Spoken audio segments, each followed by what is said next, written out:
24th July 2025 at 6 p.m. onwards. Don't miss this inspiring session. Register now for free and receive an e-certificate of participation. We are looking forward to seeing you there. Are you curious about how nature can support mental and emotional well-being? Discover the healing power of plants through horticulture therapy. Join us for a thought-provoking webinar with Professor Chalinda Beneragama from the University of Peradeniya. Explore the theme Horticulture Therapy, Growing Minds, Healing Lives, and learn how gardening can transform lives. Happening on 24th July 2025 at 6 p.m. onwards. Don't miss this inspiring session. Register now for free and receive an e-certificate of participation. We are looking forward to seeing you there. Are you curious about how nature can support mental and emotional well-being? Discover the healing power of plants through horticulture therapy. Join us for a thought-provoking webinar with Professor Chalinda Beneragama from the University of Peradeniya. Explore the theme Horticulture Therapy, Growing Minds, Healing Lives, and learn how gardening can transform lives. Happening on 24th July 2025 at 6 p.m. onwards. Don't miss this inspiring session. Register now for free and receive an e-certificate of participation. We are looking forward to seeing you there. Are you curious about how nature can support mental and emotional well-being? Discover the healing power of plants through horticulture therapy. Join us for a thought-provoking webinar with Professor Chalinda Beneragama from the University of Peradeniya. Explore the theme Horticulture Therapy, Growing Minds, Healing Lives, and learn how gardening can transform lives. Happening on 24th July 2025 at 6 p.m. onwards. Don't miss this inspiring session. Register now for free and receive an e-certificate of participation. We are looking forward to seeing you there. Are you curious about how nature can support mental and emotional well-being? Discover the healing power of plants through horticulture therapy. Join us for a thought-provoking webinar with Professor Chalinda Beneragama from the University of Peradeniya. Explore the theme Horticulture Therapy, Growing Minds, Healing Lives, and learn how gardening can transform lives. Happening on 24th July 2025 at 6 p.m. onwards. Don't miss this inspiring session. Register now for free and receive an e-certificate of participation. We are looking forward to seeing you there.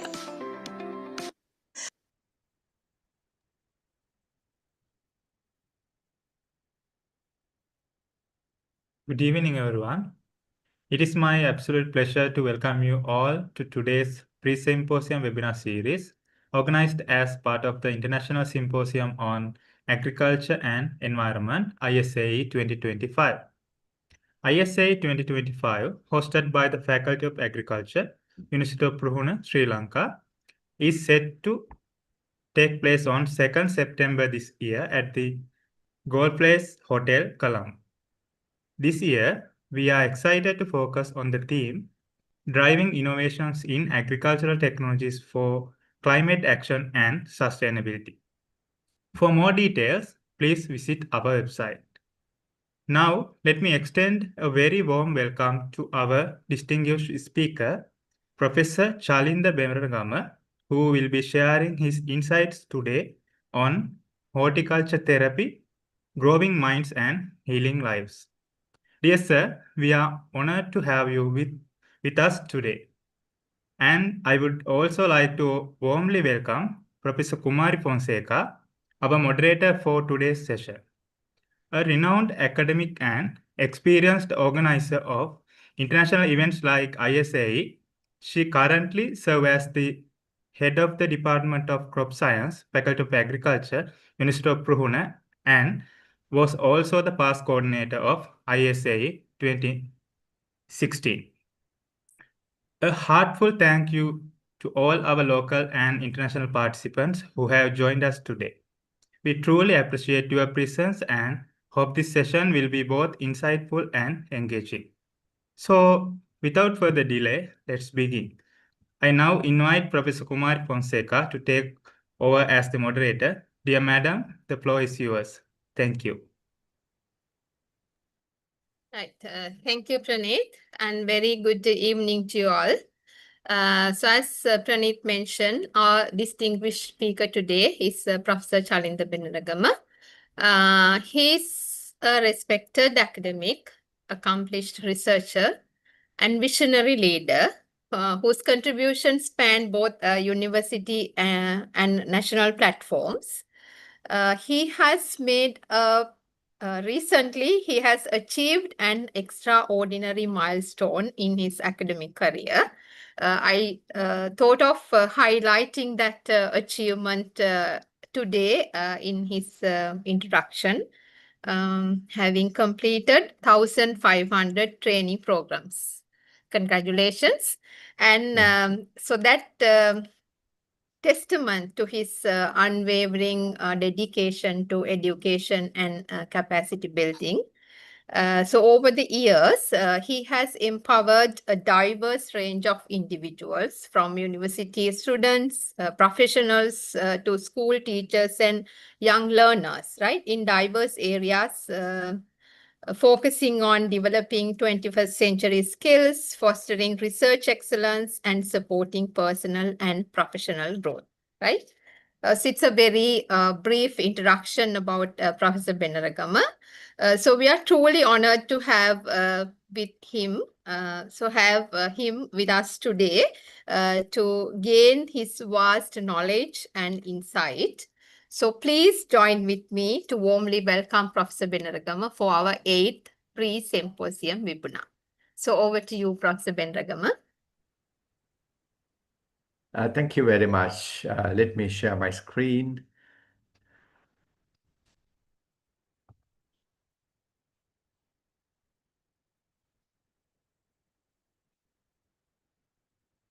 Yes.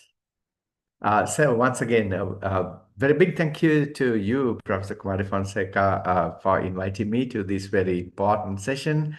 And let me start my session with all good congratulations for your forthcoming symposium very soon. I know you all are doing a lot of hard work behind the screen, and even you're ready to host it very soon. So all my congratulations to that.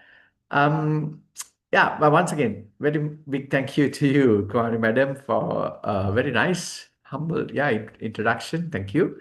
I'm honored and privileged to be here today. I felt like really thankful for that introduction. Yeah, so the topic that we have decided to go on today is horticulture therapy. It's not just horticulture therapy, but it's all about growing minds and healing lives. So I'm Chalinda Beneragama, attached to the Department of Crop Science, Faculty of Agriculture here in University of Peradeniya. Welcome you all to this session. We'll have the session discussion for like maybe 40 to 45 minutes, and then you all are free to ask questions. So whenever you get a question, please note it down, because at the end you can ask me the question. If I have an answer, definitely I would give you an answer, but otherwise let's try to find the answer together. Thank you. As you know, we were in these kind of situations long time back. For example, maybe 5,000 years back, we were in this kind of a situation. We were with the forests, we were with the jungles, and we were with the nature. And we were enjoying all these beautiful plants, the trees, shrubs, plants, all these things, and even the beautiful streams like these. I'm sure still you would love to go and see these kind of places.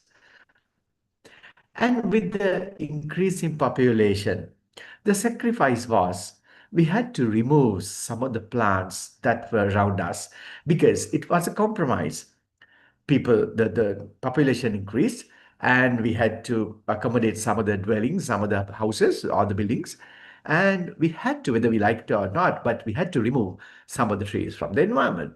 But yet, people kept some plants, as you see here. We could not stop the population growth. Population is ever rising. So, while maintaining some of the plants, by removing so much of plants, we had to accommodate our man-made buildings. Still, the population is rising. So the ultimate result was like this. No plants, no trees, no nature, no forests, no jungles, but only the buildings, man-made places. So when people reach this level only, they realize, no, no, no, no, this is not going to happen. I don't think we can do any better. We have some problems now. Then only people realized, yeah, we have to do something. This is how people started looking back to get the plants back on our doorsteps. Until this time, people did not realize how important the plants around us were. And we are living in a situation like this. It's not just about chicken, but even the people are living like this. For example, with the development of so-called, with the introduction of so-called industrial revolution, people had to go for new machineries, new factories, and people were working in buildings like this. Before this industrial revolution, we did not have to work inside buildings. We were very free to work, maybe outside, maybe inside, but yet we did not have to work inside buildings like this. But still, like in the early 18th century or maybe early 19th century, still people did not have so much of troubles because they had enough space. Population was not that high. So people were living in these kind of situations.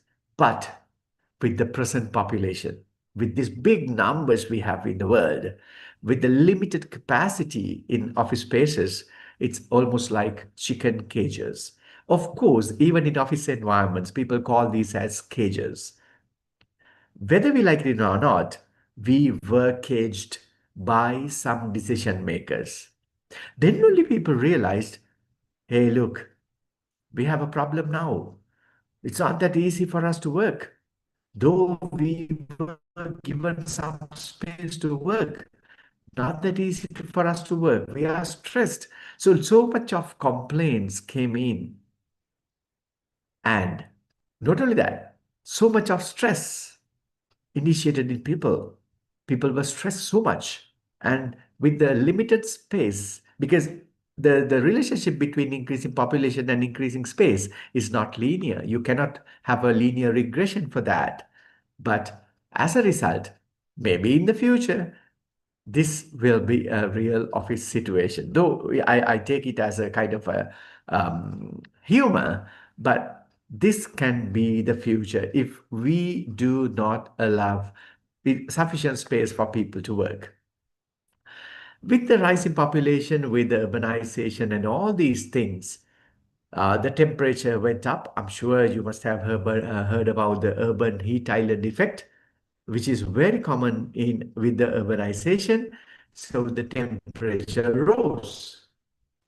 So you know what happens when the temperature is rising, especially in tropical environments. Temperate regions, somehow they manage because of shorter summer period. But the people who are living in the tropical climates or tropical regions like us, throughout the year, we get temperatures like 25 degrees to 30 degrees Celsius. So when the urbanization took place, this was the situation. And this is the situation even now.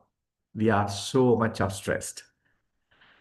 Not only that, diseases started spreading all over. The hospitals were full with many different types of diseases.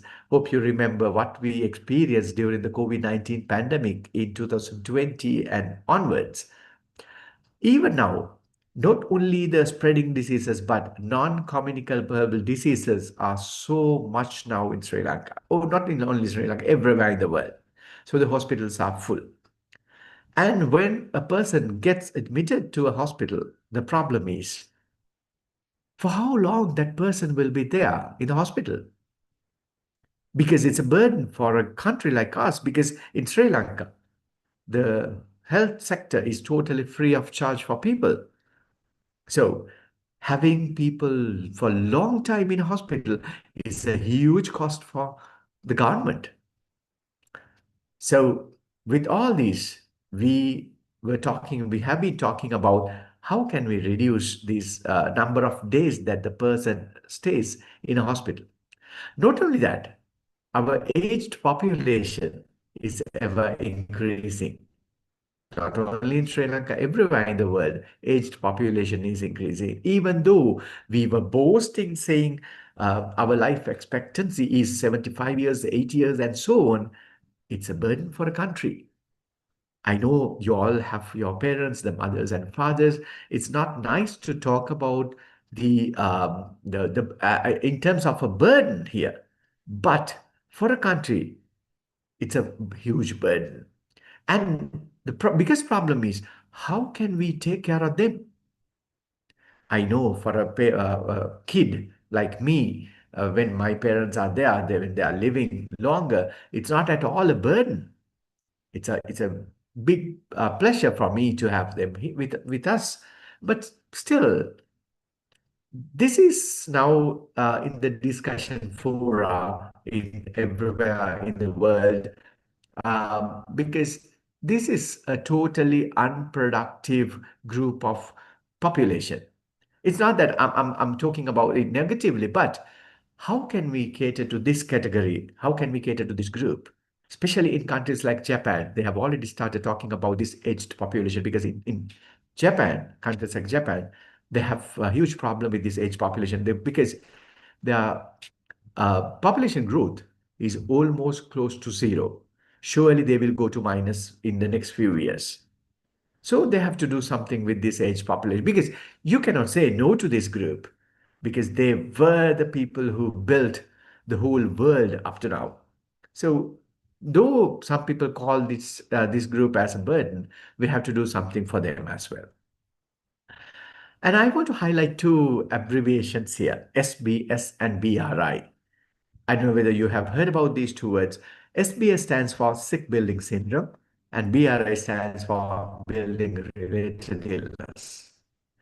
If I explain these two words very briefly, sick building syndrome is a condition where the people will be associated with acute discomfort in terms of headache, eye, nose, or throat irritation, dry or itchy skin, dizziness or nausea, and difficulty in concentrating, sensitivity, very much high sensitivity to odors, dry cough, fatigue, especially in the back muscles.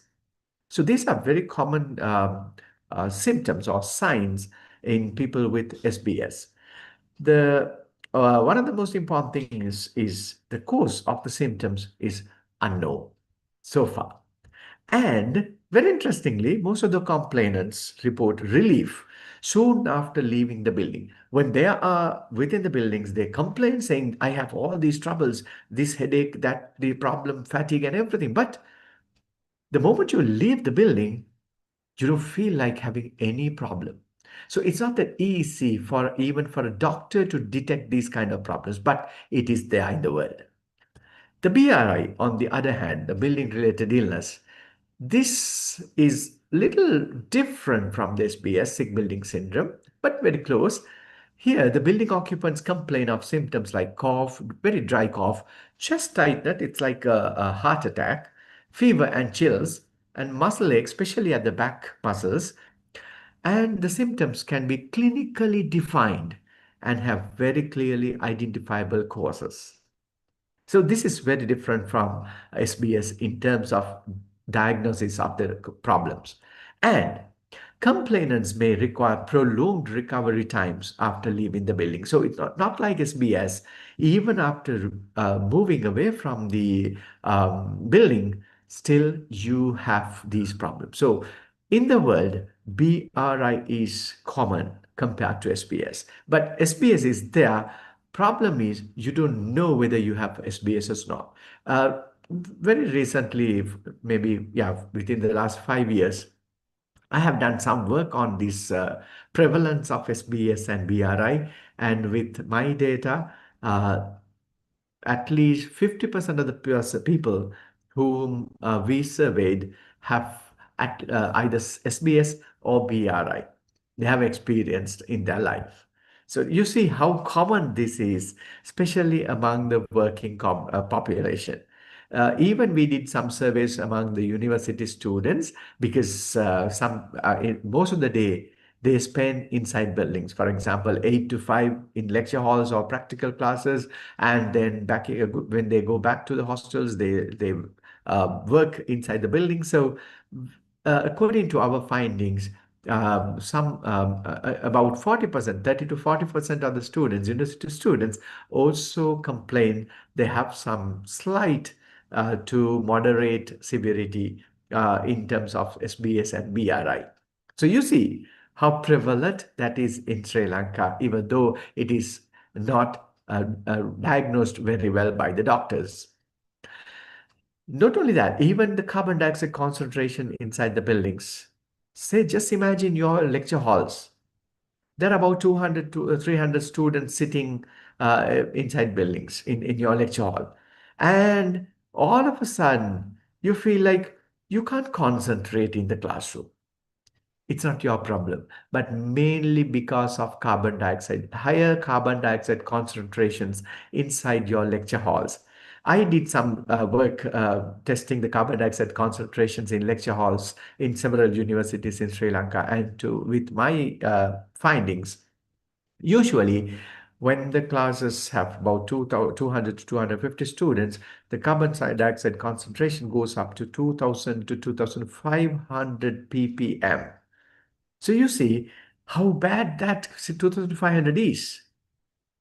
So most of the activities will be marginal or dysfunctional when the carbon dioxide concentration goes above 2500 ppm, especially your initiative thinking or your creative thinking and information utilization and breadth of approach, how analytical you are.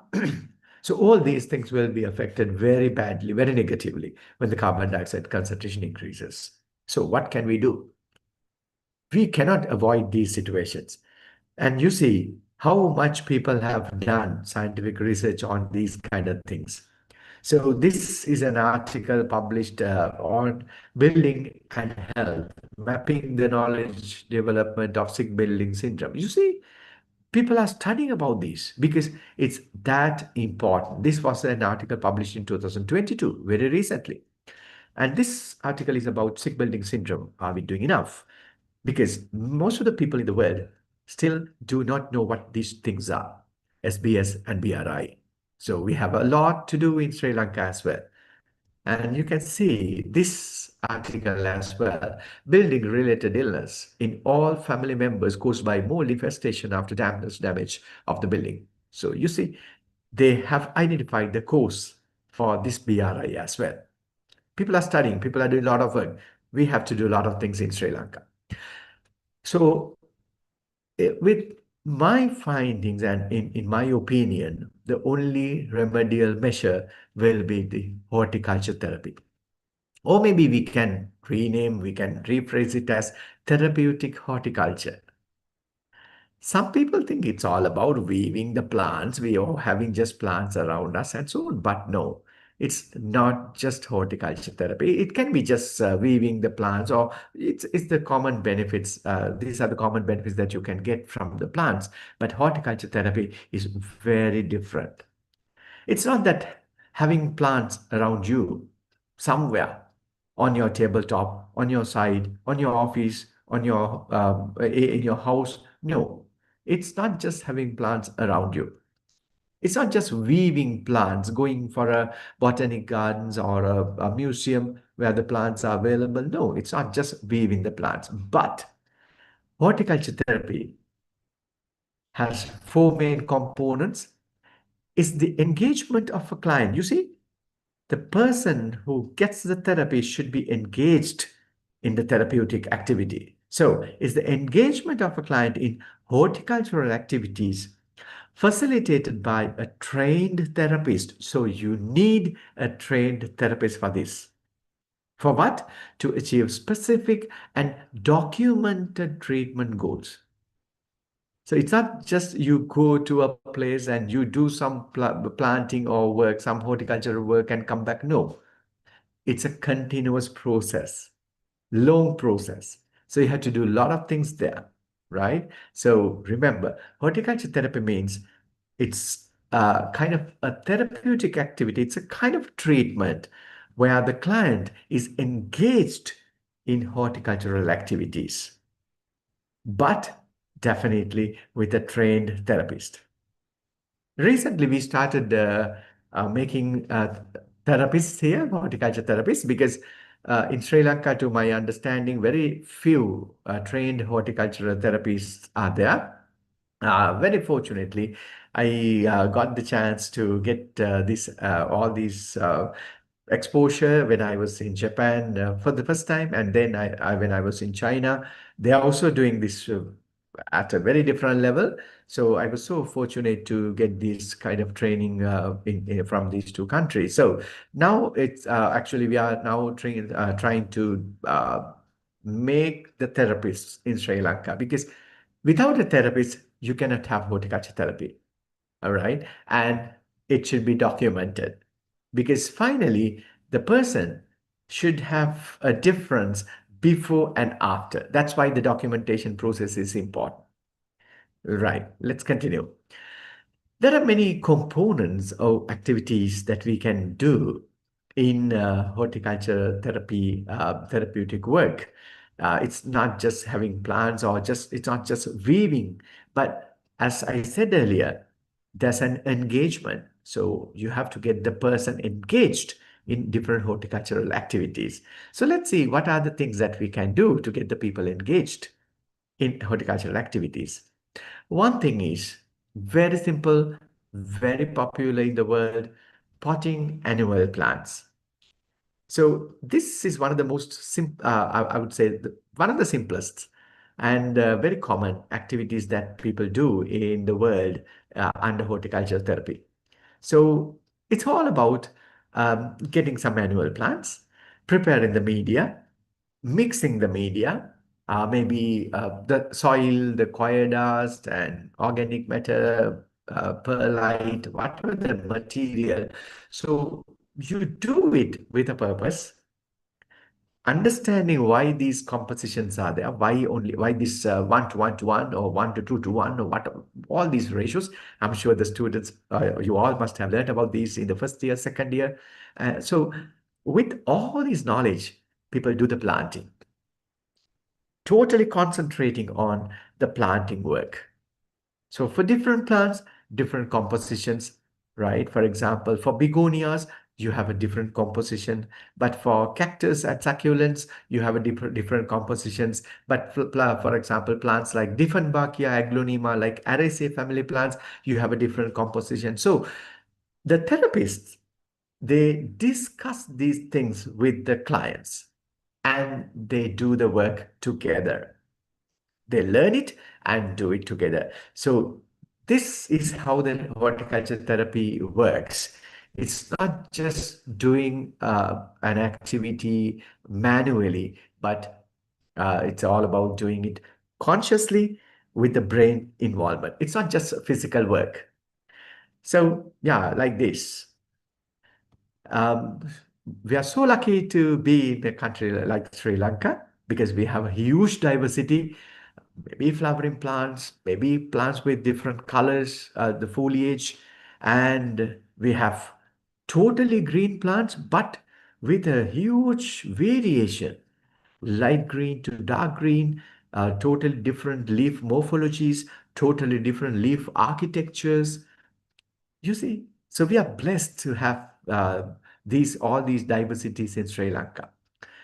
And another thing that you can do is propagating ornamental plants.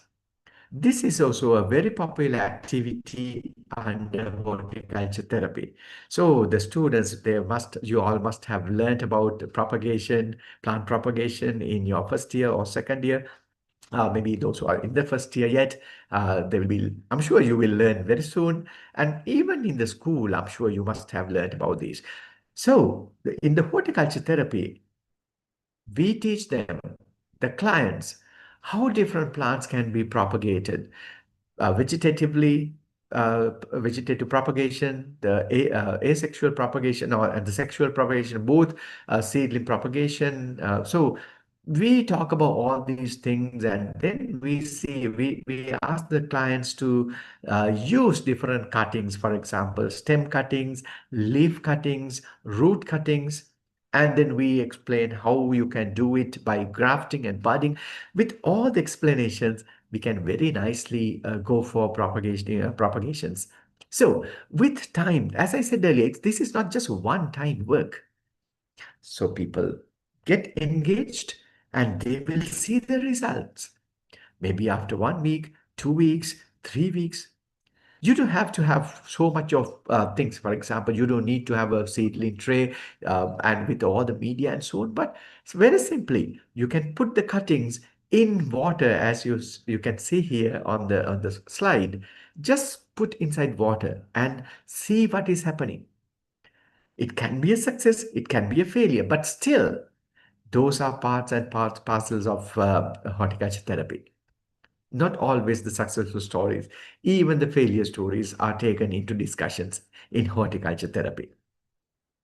So when the roots are coming out, wow, people will be so happy. So then you discuss with the clients, okay, hey, look, these are the roots, these are the fine roots, and see, count the number of roots. Maybe you can go for different treatments. So you see, it's all about what you learn in the university, but in a different approach.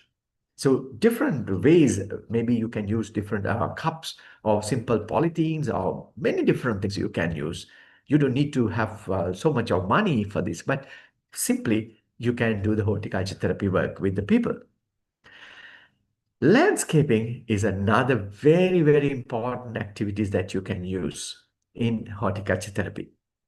So here, but only thing is the people should be little physically fit to do landscaping, not like the previous cases, uh, planting the some ornamental plants in pots or propagations. There even a person who cannot work can do the work. But for landscaping, yes, you need people who can at least walk, but still there are ways and means of you getting the people engaged in landscaping work. Even the person is on a wheelchair. That's so perfectly all right, no problem at all. And terrariums, I'm just introducing you many things within the limited time. And this is said to be one of the best gardening activities for those who are maybe bedridden, those who are confined to buildings, those who cannot go outside the building. So these are kind of very simple indoor gardens. So you can mimic the real outside gardens here. So terrariums. So you discuss with them the requirements, the medium preparation, and then the different types of plants that you can use here. So you discuss all these things with the horticultural therapy work with your clients. You can see, you can do wonders. It's all about selecting the proper container and selecting the proper, the most appropriate plants and the other structures. And then it's not just the preparation, but observing it for months, maybe for years. So the client will definitely be relieved from all the problems because the therapist will use this kind of materials to treat the patients. Even bonsai, I strongly believe bonsai is one of the best, especially for people in Sri Lanka. Still, bonsai is not so popular in Sri Lanka, but this is something that we can easily popularize because for bonsai, you don't need to spend money, almost zero. What you need is only some planting materials. Planting materials are very cheap in Sri Lanka. You can find so much of easy plants and maybe one or two scissors or secateurs. That's it. So this is like real meditation. I'm sure you know, those who have learned about bonsai, you know how bonsai started. Bonsai is an artifact or a material that people use, especially in China, for meditation. And then it has become a fashion in the world, but still bonsai can be used as a meditational tool. Beautiful. And a lot of work that you can do with bonsai. So the horticulture therapists should learn all the fundamentals of bonsai, how the bonsai plants work. For example, those who have learned about bonsai, uh, the counterpart, the leaf size of the naturally occurring plant is much bigger or compared to the bonsai plant. Or in other words, in bonsai plants, the leaf size, the plant size, the flower size, and everything is very much smaller compared to the natural plant. If you take, say, for example, you see here bougainvillea.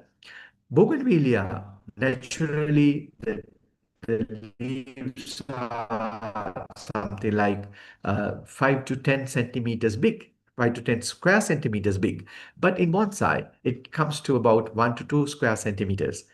So you can discuss why this happens. Whether it's because of the number of cells, reducing number of cells, or whether it's because of keeping this number of cells intact, but making the cell size smaller.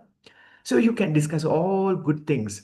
Even if the person is from engineering background, the client is from the engineering background, the therapist can discuss all these things with the client.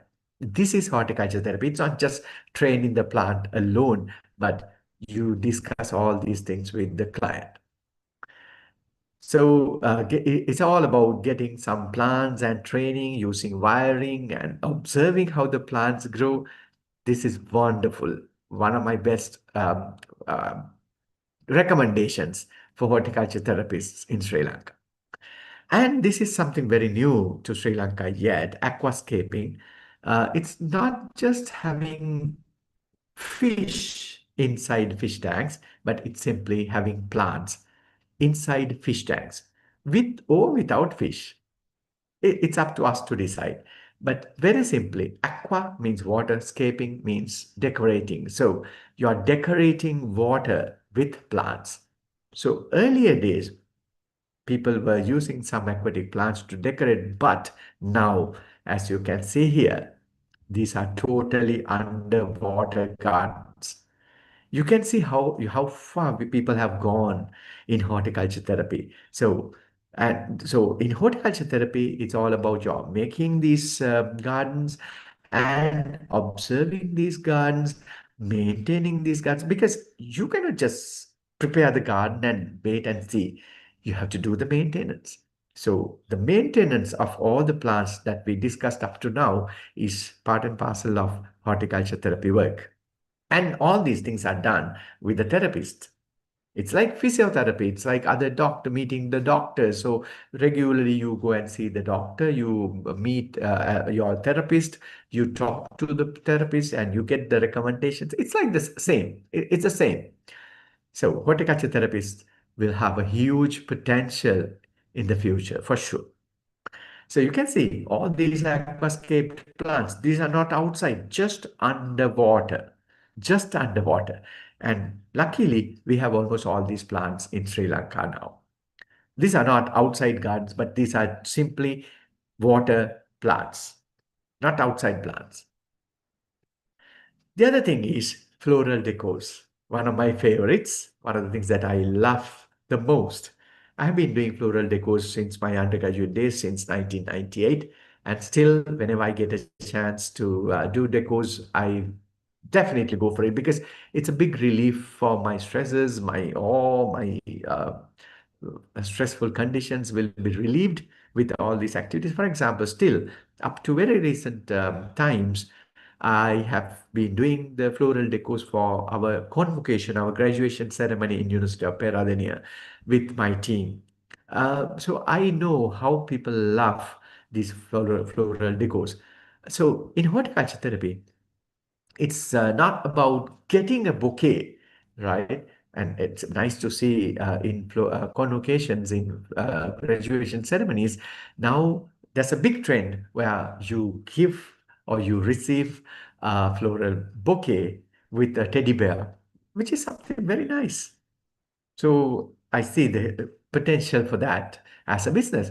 In horticulture therapy, we use the floral decors as one of the therapeutic activities because It's like a meditation. You pick the right flowers, you pick the right leaves, and you pick the right container, and then you make the arrangement. And with the comments that you receive, wow, it's a totally different experience. It's a totally different feeling.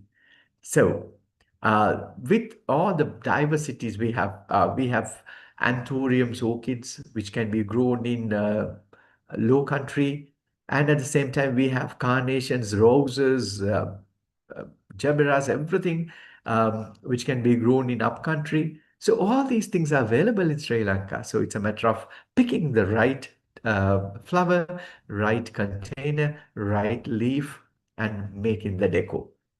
It can be maybe a huge deco like a wedding deco, but at the same time, it can be a simple table deco, as you can see here. So there are many places in the world where you get some underprivileged people to do the floral decors for weddings.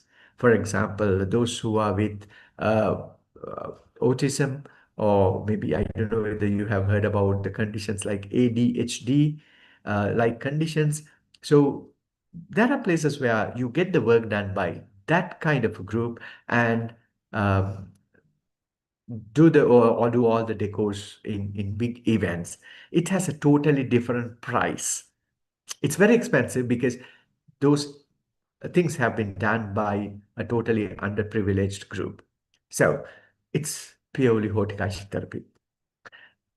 And for Father's Day, Mother's Day, Brother's Day, Sister's Day, whatever the day we have in Sri Lanka, in even February 14th, Valentine's Day, yeah, we can target all these dates with horticulture therapy work. For example, if we have some affiliations or some contacts with elderly homes, there are many elderly homes in Sri Lanka at present, and we can ask those very old Archies and Sias of fathers and mothers to do these decos, and then you can tag these products with something saying, okay, these were prepared by the people who are in the elderly home, and it has a totally different product. Remember, it's horticulture therapy. It's a really good therapeutic activity for such people. It's not just a therapeutic work. At the same time, it will be an income generating activity for such people. So, getting to know about the plants. So, in horticulture therapy work, especially if you are talking about the um, floral decos, easily you can teach people, your clients, your the people who come to the therapies about the plants like anthuriums, many different types of anthuriums, exposing them to different shapes, different sizes, different colors. So these are parts of the horticulture therapy work. And the plants, even the orchids, different types of orchids, the new types, new varieties, exposing people to these kind of things. And even, I'm sure, the therapeutic work, the feelings that people will get will be immense, definitely at a totally different level. So if I very briefly look at the benefits of horticulture therapy, it can be four types. Physical, starting with physical.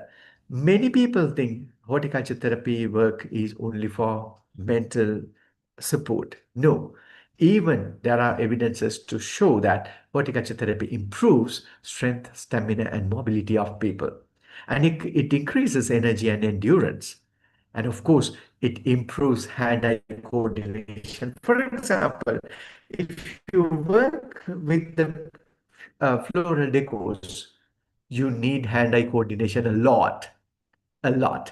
So physical benefits are there. And there are many articles published on this line. I'm just presenting one to show you how important horticulture therapy on improving the physical functioning. Effectiveness of horticulture therapy on physical functioning and psychological health outcomes for older adults. You see? So many people have done this kind of work. Second thing, social benefits. These horticulture therapy activities are done as groups. Of course, you can do as individuals, but usually these are done as groups. So this encourages social interactions among people. So that improves coping skills and motivation, and definitely that helps build good work habits and attitudes, especially in working culture, in offices, in universities. There are many problems. Some people don't like to work with. Some people, all these troubles are there. And there are places where people have already proven that horticulture therapy will remove all these barriers among people. So there are many benefits. So already published articles, the influence of therapeutic horticulture on social integration, you see? So how we can integrate people have to have the social harmony through horticulture therapy, already proven things. Thirdly, the physiological benefits. Of course, you can have psychology as well here. Uh, Already proven that the horticulture therapy can reduce anxiety, stress, and tension in people. So it increases the confidence and hopefulness. Of course, it rewards the nurturing behavior. You can stimulate senses through touching, observing, tasting, and smelling plants. And published articles are also there. Horticulture therapy for stress reduction. Many people have studied about it. And finally, cognitive benefits. It improves, the horticulture therapy can improve concentration and ability to focus. So you see, those who are studying, those who are cramming, those who are learning, definitely horticulture therapy has a lot of benefits. So this teaches new skills and provides job training for people, and it improves problem solving and planning skills. So all these things are on the hands of the horticulture therapist. So there are articles published on this. Meta-analysis of controlled trials testing horticulture therapy for the improvement of cognitive function. So the brain functions. So you see how horticulture therapy can be used to improve the brain functions. A lot of benefits. What the world is doing. I will come to at the last. I'll come to what we are doing now in Sri Lanka. Almost nothing, but the world is doing so much of things. For example, there are many horticulture therapy centers in the world, especially in the developed world. In the developing countries, still it's a new concept, but in the developed world, this is a very, very popular concept. There are centers where people come and work with a therapist, and they come in the morning and then they spend the whole day in the horticulture therapy center, and then they leave the place. So it's a very different way of handling horticulture therapy work. So you see, they come to the center and get engaged in many different activities that they like. If you like, you can have the bonsai work. If you like, you can have the floral deco work. If you like, you can go for plant propagation. So depending on your preference, you can do your activities, especially targeting the elderly groups. Horticulture therapy work is there. You can see how people enjoy, even people who are on the wheelchairs, they also can enjoy this horticulture therapy. Not only the people who are fit to work, right? And not only that, even the kids. This is something that we must include in Sri Lankan curricula, starting from the kindergartens, starting from the Montessori's, then it should go up to the universities. It should not stop at any place. It should go until the people die, because horticulture therapy, it's a part of the life, right? So you see how enjoyable it is for people. So it's all about just simply planting. You can see how this grandma is enjoying the work, right? The kids, even the parents can do some work with the kids in relation to horticulture therapy. So for that, we can make the parents aware about horticulture therapy. You see, this is something that we do. We started doing some work in Peradeniya, and even in Colombo, I did some programs on horticulture therapy. So we see there's a huge potential to expand. And there are many books: therapeutic horticulture, horticulture therapy for kids, and horticulture therapy methods. I also published one book on therapeutic landscape with two of my students, which is now available in Amazon to buy. And you can see so much of work people have done. Effects of horticulture therapy on sense of coherence among residents of long-term care facilities, elderly care facilities, and horticulture therapy activities for preschool children, elderly adults, and intergenerational groups.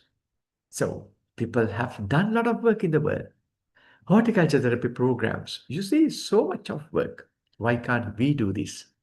I'm promoting wherever I go, I am promoting all this work. So let's get together and do something, and let's try to, as students, I'm sure you can start thinking about a small study with your madams and sirs in the university, and then you're sure you can publish your work, because it's still very, very fascinating and very new to the world.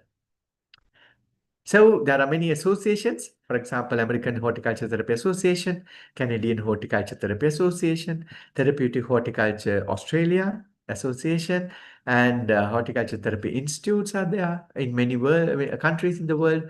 And I'm planning to establish the first ever Horticulture Therapy Institute in Sri Lanka. These days, of course, I have prepared it, and most probably I will be able to get the parliamentary approval very soon, so that we can establish this Horticulture Therapy Institute in Sri Lanka, first ever of this kind.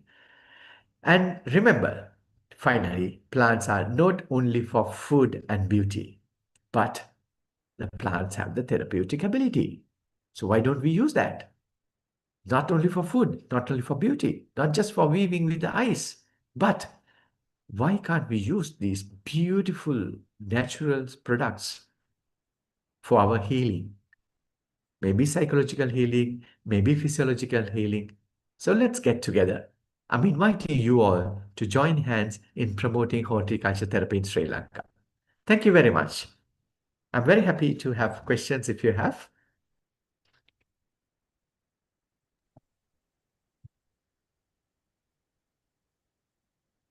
Right. Thank you very much, Chalinda. It's very interesting and insightful presentation and your talk. So now we open the floor for questions and discussions. So to start, I would like to ask, so I'm totally agree with you about increasing carbon dioxide level in our lecture halls, right? If it is not air conditioned. So what sort of suggestions that you have to maintain or just to minimize that level? Thank you very much, Professor Kumari. In terms of reducing carbon dioxide, of course, the best would be the air conditioning so that you can remove excess carbon dioxide from the system. And the other thing is, as we are working during the daytime in the universities, my suggestion is to have more and more plants. I'm sorry, I could not show some of the modern classrooms in the modern new universities in the world, where they have kept so much of plants inside their lecture halls, where there are about 200 plus students. So during the daytime, the plants can absorb carbon dioxide, which the students release, and they exhale oxygen for the students to work comfortably. Right. Yeah. For the students who are participating, so if you have questions, you can raise your hand, or otherwise you can type your questions and in the chat box, so we can see your questions.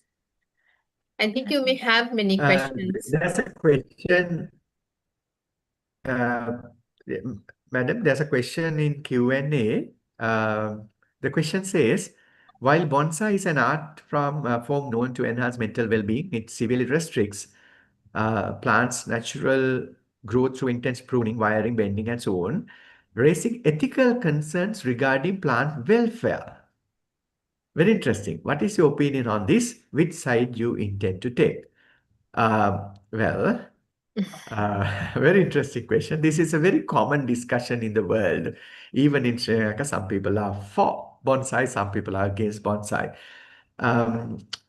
Without Before I answer this question, my concern is, okay, if we are thinking of plant welfare, you will never be able to eat any plant if we are thinking of plant welfare, because you are simply killing the plant.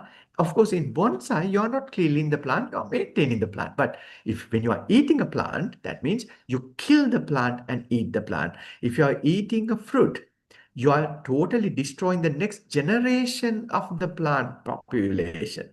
So if we go up to that extreme, definitely we will not be able to do anything.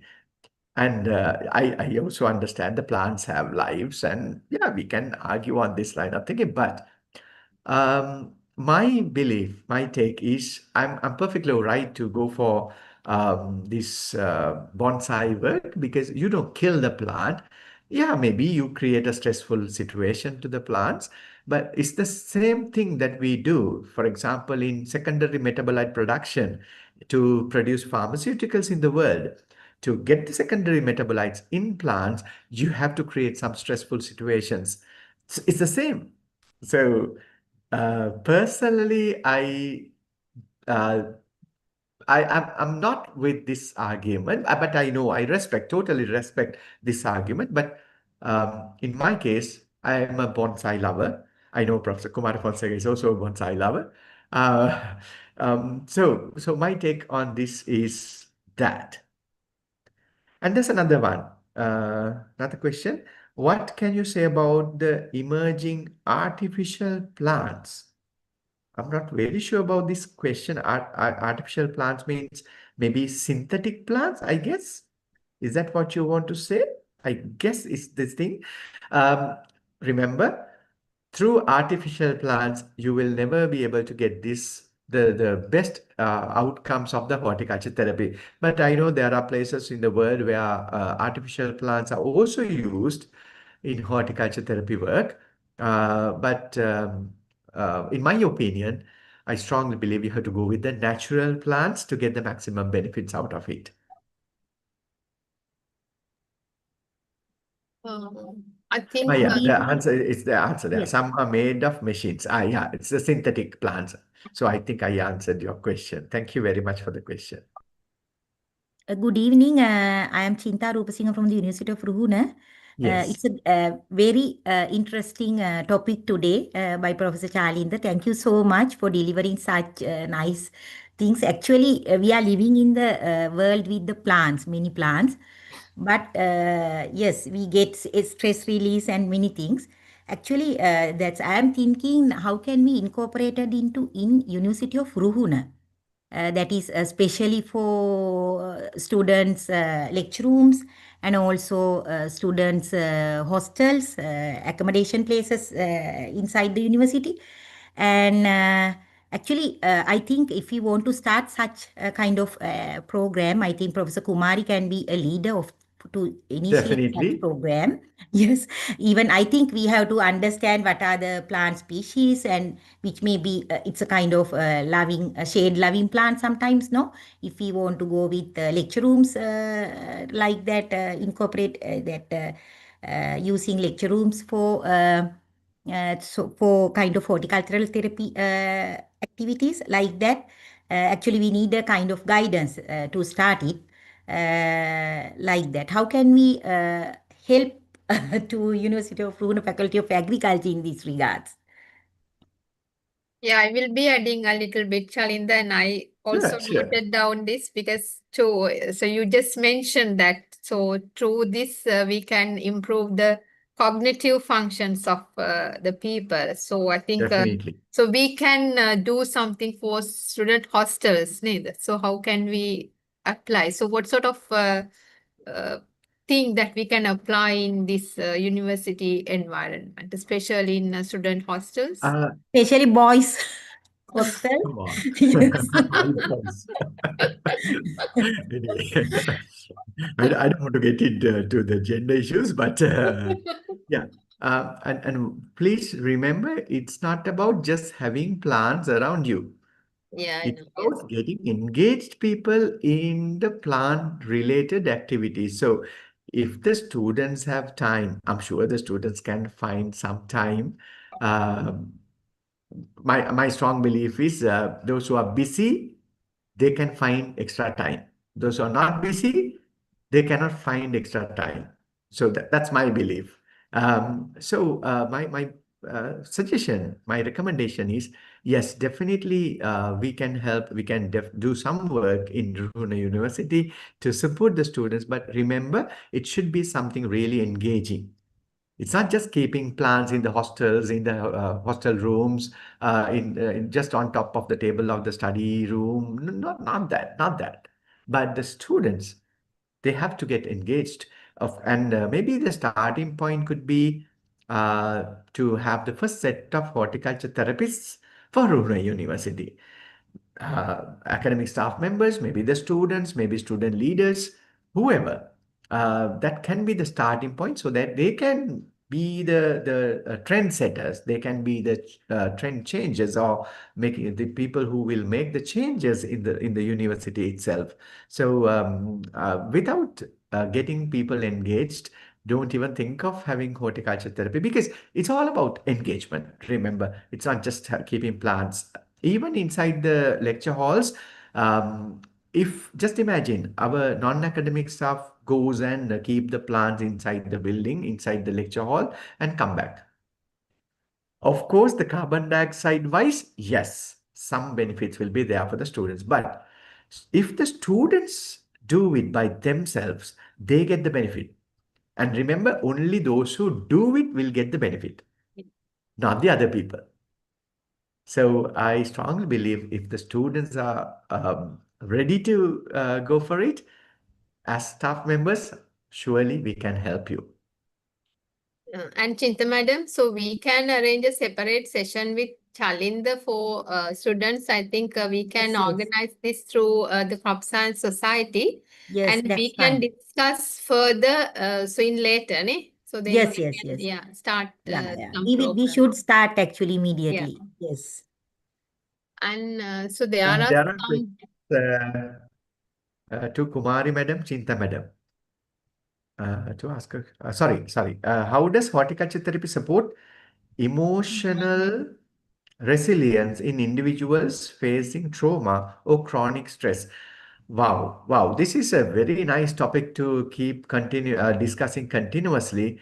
For example, it's very common now in our universities. I'm sure it's the same with Ruhuna. It's very common in Peradeniya. There are many cases where we find that the students are depressed. Students have hallucinations. Students have many kind of. I don't like the word psychological problems, but some troubles in the brains. So, horticulture therapy, I strongly believe, is one of the best things to support these kind of students, because I personally experienced, especially through our horticulture society in University of Peradeniya, some of the students that those have been labeled as problem students. What I did was I got the students' involvement as the president and the secretary and the team leader of some work and so on. I could not believe how far they have gone into these kind of activities, and finally they personally thanked me saying, sir, we did not think we can do this kind of work. I saw how they recovered from the problems that they had, especially the depression. I'm sure you can do wonders with horticulture therapy, especially if you can support, if you can make our health center people aware. Because currently, with my understanding, Sri Lankan doctors, I'm sorry, this is not to blame our Sri Lankan doctors, but in Sri Lankan context, our medical doctors are not very well aware about this horticulture therapy. So um, mostly they go by the Western medicine, giving paracetamol or some pill for us to gulp. But with these kind of activities, already proven evidences are there. So this can be a kind of a changes that we can easily do in our universities. And going along with this same question, how we can support emotional resilience in individuals facing trauma and chronic stress. Yes, there are many methods. There are many things that you can do, especially the floral decors, the bonsai work, propagation work, have already been proven. There are many research articles published on this line. They are already proven that they are very effective against these kind of students or people who are having chronic problems in the brain. And already, I'm sure at least some of the members are aware, there's a happy hormone called dopamine. And the dopamine secretion or the dopamine levels will definitely go up when you work with the plants. So scientifically, of course, you can prove the benefits of horticulture therapy. And yeah, there's another question, very similar. What are some of the key psychological and emotional benefits discussed in the webinar, and how do gardening activities contribute to healing in therapeutic? So, yeah, it's the same, almost the same question.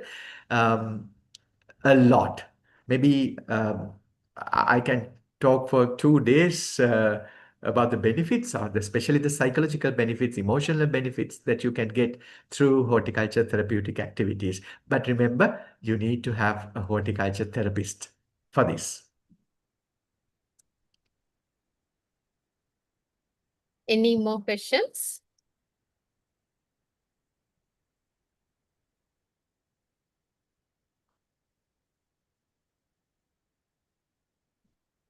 Right, I think so. Chalinda has to participate in another event. So just so on behalf of our organizing team, I would like to thank you for your interesting and inspiring session.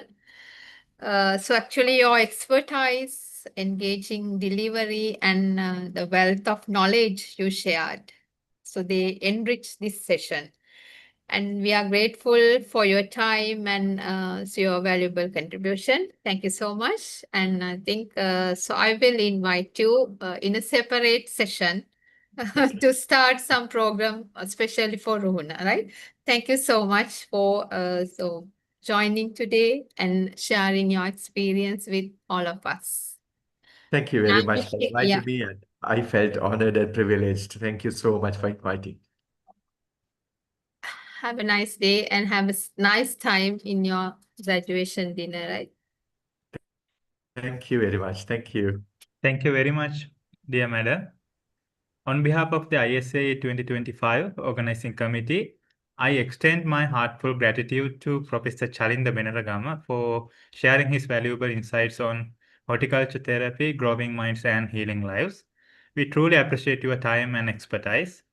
A special thank you to Professor Kumari Fonseca for expertly moderating today's session. Your contribution was invaluable in making this event a success. And to all participants, thank you for joining us. We hope this session was insightful and beneficial. A big thank you also to everyone who worked behind the scenes to ensure a smooth event. And finally, before we conclude, a quick reminder. E-certificates will be issued via the Lanka Education and Research Network through the Micro Rewards platform. Once ready, you will receive an email at the address provided during registration. Our next pre-symposium webinar is scheduled for July 31st. We encourage you to stay connected with us through our website and social media platforms for updates and more details. Once again, thank you all, and we look forward